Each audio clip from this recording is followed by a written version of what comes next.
सारा जो हमारे सुप्रीम कोर्ट में जो बहस हुई वो इसी पर तो वही थी। और शुरुआत तो मैंने ही किया था कि हमारे मूलभूत अधिकार है, ये किसका किसका संपत्ति है किसका नहीं है, वो जो झगड़ा पहले था उससे ऊपर उठकर मैंने सुप्रीम कोर्ट को कहा था कि ये हिंदुओं के लिए एक आस्था का जगह है जहाँ राम पैदा हुए, और वो संविधान में भी लिखा है कि जो आस्था है उसका कोई ना नहीं कह सकता। और इसीलिए हमें ये मौका मिली है कि दोबारा राम मंदिर, रामलला मंदिर यहाँ बनाने के लिए, ये तो देश के लिए एक सौभाग्य का विषय है। लेकिन अशोक सिंघल की प्रार्थना थी, इच्छा थी, और फिर उन्होंने सार्वजनिक विश्व हिंदू परिषद की मीटिंग में कहा कि मैं सुब्रमण्यम स्वामी से ही उम्मीद करता हूँ। उन्होंने राम सेतु को बचाया तो वही राम मंदिर भी बनाएंगे, तो इसीलिए मैं आया और एक नया आयाम दिखाई मैंने सुप्रीम कोर्ट को कि यहाँ राम पैदा हुए, ये हमारी आस्था है, इसका कोई चुनौती नहीं दे सकता। तो यहाँ आस्था है तो फिर और कुछ नहीं हो सकती, और कहीं नहीं जा सकते हैं।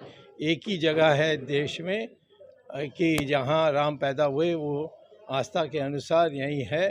तो इसीलिए हम लोग हिंदुओं को मिलना चाहिए दोबारा मंदिर बनाने के लिए। और मस्जिद तो कहीं भी बन सकती है, क्योंकि मस्जिद तो सिर्फ नमाज़ पढ़ने के लिए जगह है।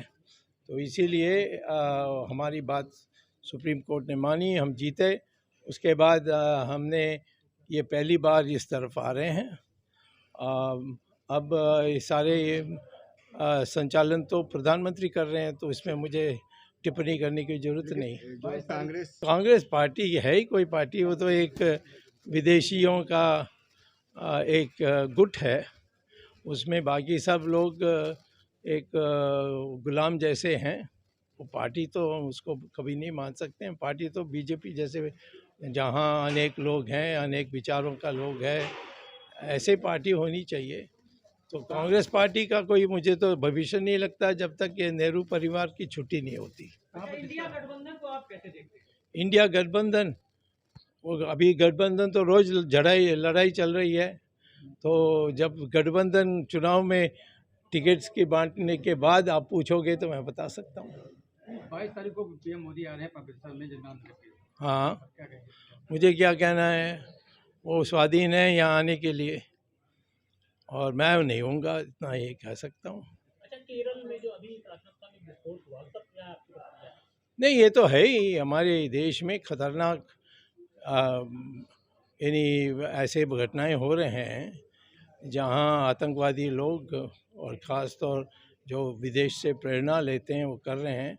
उनको सख्ती से और एक विश्वास के साथ हम इस देश को मुक्त करने के लिए इस आतंकवादियों से हमें काम करना चाहिए। हम बहुत ढीला हैं, और चाइना ने हमारी ज़मीन ले ली, हम कोई यहाँ इस देश में कोई बोलता ही नहीं है। मैं ही अकेला बोल रहा हूँ। पाकिस्तान अभी भी कश्मीर को लेकर बैठा है।